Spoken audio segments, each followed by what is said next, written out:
ধৰণে অনুপ্ৰাণিত কৰিছে? আমাৰ মাননীয় মুখ্যমন্ত্ৰী যেতিয়াৰ পৰা মুখ্যমন্ত্ৰীৰ দায়িত্ব গ্ৰহণ কৰিছে তেতিয়াৰ পৰা অসমৰ বিভিন্ন দিশত বিভিন্ন ধৰণৰ আঁচনিৰ জৰিয়তে দি ৰাজ্যখনৰ উন্নয়নৰ কাম বাবে নিৰন্তৰভাৱে তেখেতে কাম কৰি আহিছে।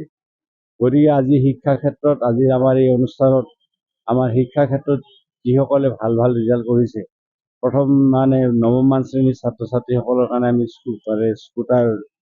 চাইকেল দিয়াৰ ব্যৱস্থা কৰিছোঁ আৰু প্ৰায় 18,000 ছাত্ৰ ছাত্ৰী ইয়াত চাইকেল পাইছে। ইয়াৰ উদ্দেশ্যটো হ'ল এইটোৱে মুখ্যমন্ত্ৰী ডাঙৰীয়াৰ যে আমাৰ ছাত্ৰ ছাত্ৰীসকলে যাতে স্কুললৈকে দূৰত্বৰ কাৰণে যাতে স্কুলত আহিব নোৱাৰাকৈ নাথাকে চৰকাৰী স্কুললৈকে, ঠিক তেনেধৰণে আমাৰ স্কুটাৰৰ ব্যৱস্থা কৰা হৈছে ছাত্ৰ ছাত্ৰীসকলৰ কাৰণে, যাতে তেওঁলোকেও যাতে দূৰত্বৰ কাৰণে স্কুল বা কলেজলৈকে আহিব নোৱাৰে সেইটো যাতে নহয়।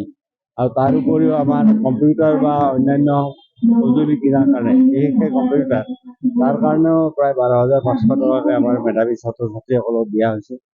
গতিকে আমাৰ এই বঁটা এটাতো মুখ্যমন্ত্ৰীৰ নিজস্ব মুখ্যমন্ত্ৰী আঁচনিৰ জৰিয়তে মুখ্যমন্ত্ৰীৰ বিশেষ আঁচনিৰ জৰিয়তে চাইকেল দিয়া হৈছে, এটা বঁটা দিয়া হৈছে আমাৰ প্ৰজ্ঞান ভাৰতীৰ বঁটা দিয়া হৈছে।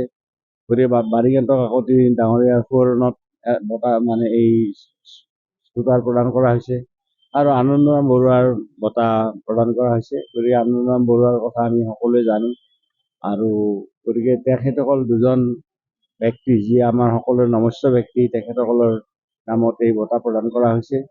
গতিকে তেনেকৈ এই উদগনিমূলক যিটো প্ৰচেষ্টা মুখ্যমন্ত্ৰী ডাঙৰীয়াই লৈছে, ইয়ে ছাত্ৰ ছাত্ৰীসকলৰ মনত এটা প্ৰতিযোগিতাৰ ভাৱ গঢ়ি তুলিব আৰু আগন্তুক দিনত এই স্কুটাৰ বা অন্যান্য যিখিনি লাগিব সেইখিনি পোৱাৰ কাৰণে 80% ওপৰত নম্বৰ পাব লাগিব। এতিয়া 75%লৈকে দিছে। গতিকে 80% দিয়াৰ লগে লগে আমাৰ ছাত্ৰ ছাত্ৰীসকলৰ মাজত আৰু প্ৰতিযোগিতা যথেষ্ট পৰিমাণে আগবাঢ়ি যাব। আৰু আজিৰ যিটো যুগ, এই যুগটোতো প্ৰতিযোগিতাৰে যুগ। গতিকে যোনে প্ৰতিযোগিতাত উত্তীৰ্ণ হ'ব তেওঁ ছাৰ্ভাইভ কৰিব। গতিকে এই প্ৰতিযোগিতাৰ যুগৰ ছাত্ৰ ছাত্ৰীসকলে যাতে আগন্তুক দিনত তেওঁলোকৰ যিটো মেধা শক্তি, সকলো ছাত্ৰ ছাত্ৰীয়ে কিন্তু চোকা আৰু সকলো ছাত্ৰ ছাত্ৰীয়ে পঢ়া শুনাত ভাল, কিন্তু কিছুমানে হয়তো অলপ নিজৰ তেওঁৰ যিটো মেধাৱী শক্তি সেইটো ভালকৈ ব্যৱহাৰ কৰে। তেওঁ 75% পাইছে, কোনোবাই 85% পাইছে, কোনোবাই হয়তো ভালকৈ নকৰে।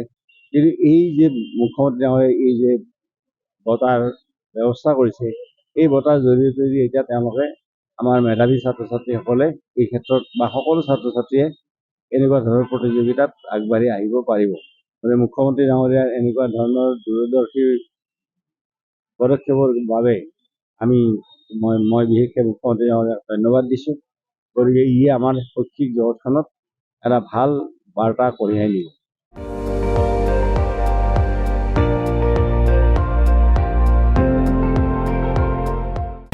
আপুনি চাই আছে ND24, সৰ্বশ্ৰেষ্ঠ নহয় সৰ্বোত্তমৰ দৌৰত।